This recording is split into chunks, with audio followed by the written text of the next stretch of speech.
Hey, what's up, you guys?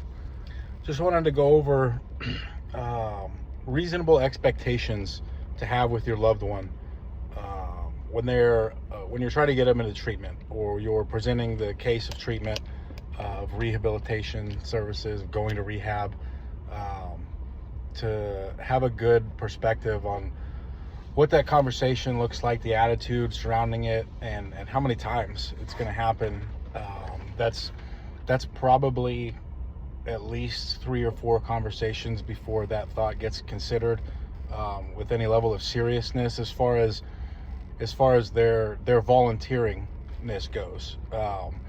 What I mean by that is, if you're telling somebody that you live with that doesn't pay rent, hey, you either have to go to rehab or you can't live here. Well, now they're going to consider it immediately. Um, so what I'm talking about is their own free will is considering rehab as a road that they're going to walk. Is you're probably going to have that conversation at least 3 times to bring it up. So have some patience with it there. You're probably not going to get the result that you'd like to see, the first or the second or third time. That's something that you kind of, the seed you got to plant and then water a little bit. Maybe bring it up once a week, um, and kind of hope for the best there. Also, the attitude surrounding that conversation as it pertains to the addict. Now, understand, you guys, there's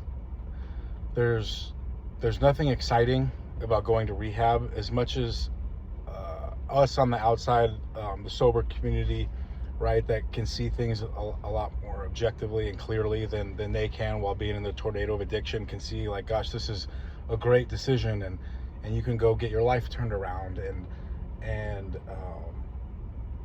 that there's this transformation that can be had. You have this opportunity to put some time into yourself and to better your life.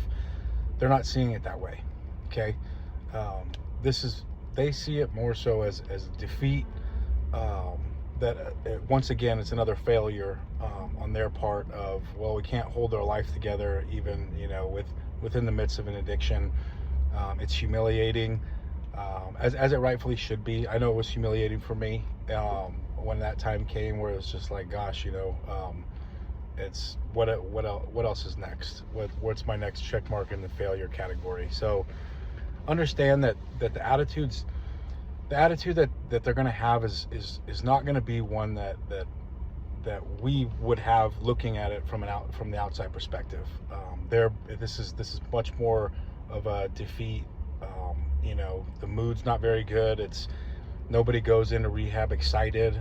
It just doesn't happen. If it did happen that way, I'd probably have some concerns about that, of like, hey, what's going on here? Because it just doesn't pan out that way. And it doesn't need to, because all they need to do is get through the door, and the next day, right? The next decision, the next step. You really do have to take this one step at a time. It can't be, I remember a guy that we worked with said, hey, I'll go out there for 5 months. And we were like, gosh, great. It was a year program. But he said he made that commitment, and it was a great starting point. It was like, sure, you got it. There's a green light. So you're gonna face some of those things. People are gonna want to negotiate it, and really the bottom line is, hey, what is it gonna take to get them in there? Like, that's the starting point. Cross the other bridge when you get to it, as far as what happens after the fact. You don't need the whole plan laid out right now. You just need to get them in, and that's it. So just remember the addict's attitude and the addict's perspective on rehab. You're not going to get pats on the back for saying, hey, I can't believe you pulled all these strings for me. I'm so grateful. It doesn't work that way. Drug addiction takes us back to a mindset of adolescence, where it's very self-absorbed, and the only thing that we can look at is ourselves. And so it has nothing to do with your efforts or anything like that. It has everything to do with their focus and their capacity to focus. And right now, it's just on themselves. So they're going to be crummy about it, and just know that that's kind of the way that's going to go. But it still doesn't mean that you're not doing the right thing. It doesn't mean that they won't be a success. It doesn't mean they can't find success. It just means that this is the place, or this is what this place looks like regarding treatment. So if you have any questions, kick them in the box. But anyways, love you guys. Keep up the great work.